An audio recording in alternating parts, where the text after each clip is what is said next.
Naghahanap ka ba ng staycation spot na may ala beach na swimming pool at kumpleto ang gamit?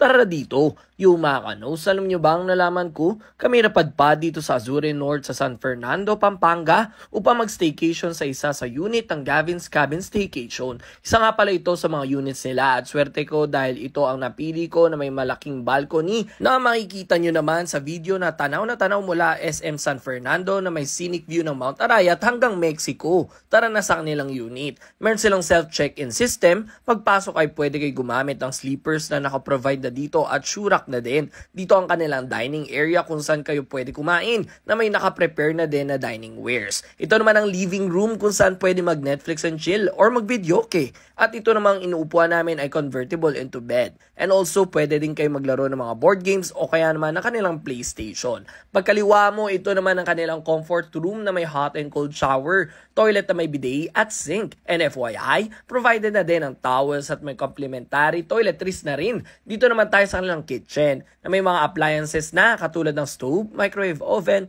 heater, refrigerator at iba pa. Meron silang complimentary coffee and water at meron ding ice refrigerator. Ang kulang dahil meron sila ditong honesty store na pwede kayo kumuha but of course babayaran nyo upon checking out. And lastly is their bedroom na may queen size bed, working table, full body mirror at projector na pwede nyo gamitin if gusto nyo manood sa bedroom. Meron silang mabilis na wifi kaya work from home friendly din. O diba, kumpleto kung na-board kayo pwede nyo i-enjoy naman ang amenities ng Azure North, lalo na ang kanilang mala beach na swimming pool.